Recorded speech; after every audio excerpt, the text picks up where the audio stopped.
The man who brought hip hop to the big screen. Oh man, to the silver screen. Who saw that vision? The man that brought hip hop to your homes, who believed, who loved the music, that never gets mentioned. Ted DeMe. That's right. Ted Ted has inspired so much. People have no idea. I'm serious. This guy is, he was an innovator.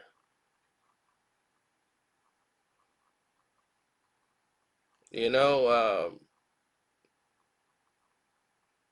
the Demi family, they were always into producing and acting. His uncle Jonathan, Demi, and all these guys, they were up there. He's the guy that did produced and directed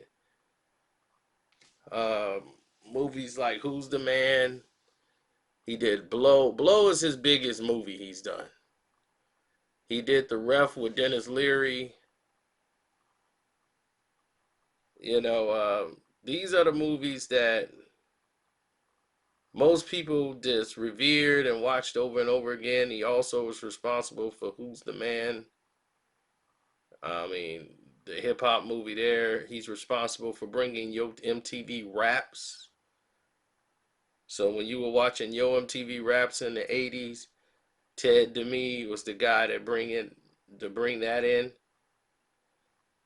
So a lot of people need to get respect to his name. He's the one that got the door open for Russell Simmons to come in with Tougher Than Leather and do all the things that came down the line. Now Ted was a movie buff. Like he loved hip hop. He could tell you LL Cool J songs. I mean, he was something else. And I was very just happy when he did Blow and everything else, like to make that George Young movie. It put him on the map in such a big way to where people was taking him seriously, and he wasn't just some small time director. And what it did for hip hop was open the door for people to say, well, we can hire these hip hop actors to do these roles, and we can make money off and profit off of these films. You know, Kid and Play, besides that, was the only one to really kind of go that mode, but you had to be a goody two shoes in order to get that kind of, pushing or backing like they did, you know, that you can make a gritty movie like Tougher Than Leather, and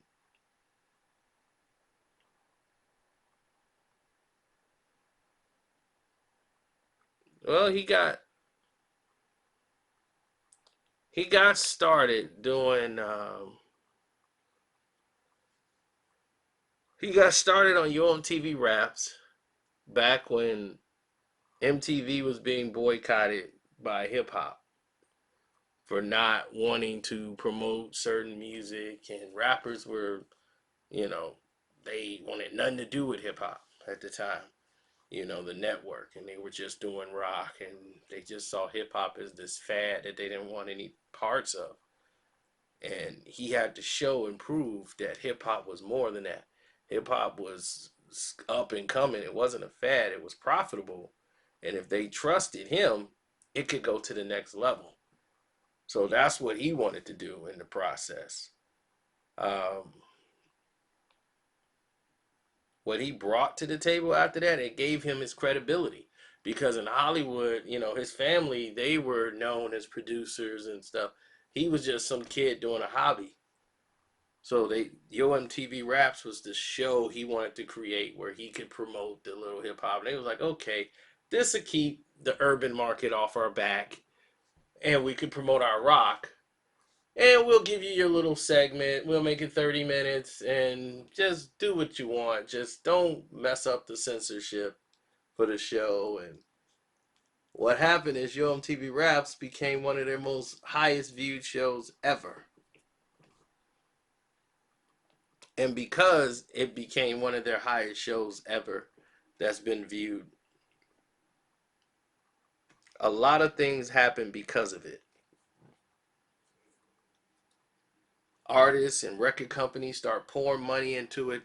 Sponsorships start coming in and say, hey, man, we want to put commercials on there and do this and this because rap artists weren't signing promotional deals with a lot of companies that wanted to advertise with them.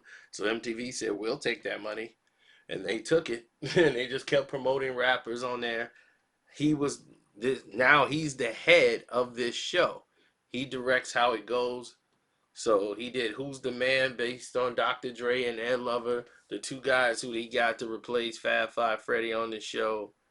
And he started moving into film and started doing the Rev, Beautiful Girls, and did a couple of segment shows. He did Dennis Leary's Locked and Loaded series. I think he did Life with Eddie Murphy. He was the director in that one. And Blow, that was his claim to fame. That was with Johnny Depp. That was gonna bring him to a whole new level. As you know, he produced Rounders and some other things, and then just when he was coming up, boom. You know, it was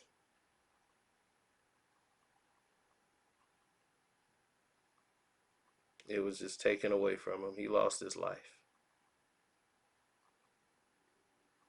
He had a heart attack, and that was it.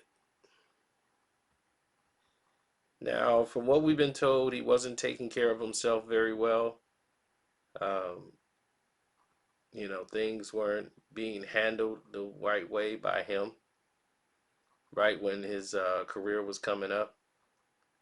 He was playing in a celebrity basketball game, and him and Michael Rappaport, who he was hanging with earlier, they were sitting there talking and about the game and everything else. And this guy, I mean, he partied. He got down and he hung out with up and coming guys like Brett Ratner, hung out with Russell Simmons and all these other guys. And it's like the movie Blow, which made him want to do the movie about George Young because he was in California and he knew all about that life, and getting involved in it, wanted to do it. And unfortunately, it cost him his life because he went and played the celebrity basketball game. And during the game, Rappaport is there and he's given, I think he gave him the ball or he was talking to him and they were laughing. And next thing you know, he just collapsed on the court and he wasn't getting up.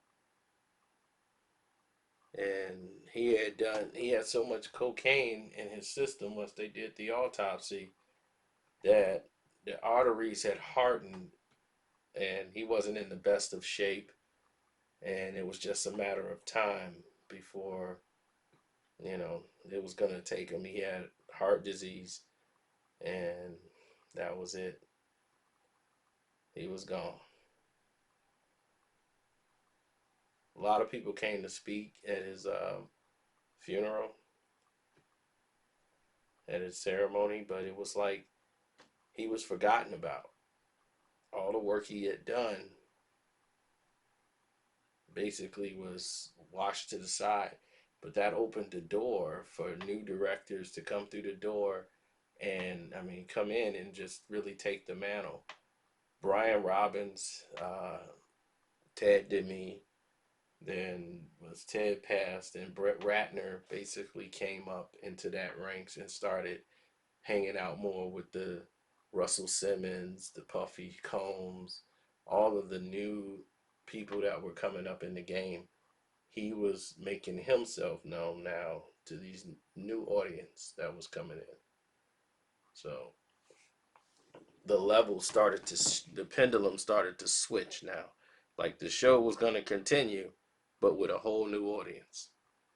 And part two is to this is going to be even greater because now we're moving into the new era of hip hop and film and everything else with the Brett Ratner, Russell Simmons.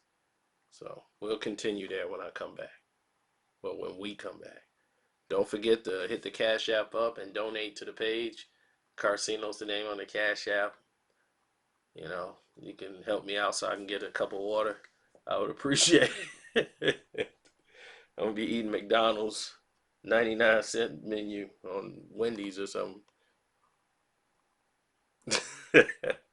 Oh yeah, and while you hear all the people who already know or subscribe to the Patreon, you know you need to get there now because yeah, some things went down over there today. The saga with the gay rappers continued. Volume 3 came out today, well, chapter 3, and the name shocked a lot of people again, and then it went from there. So I'm out. Deuces.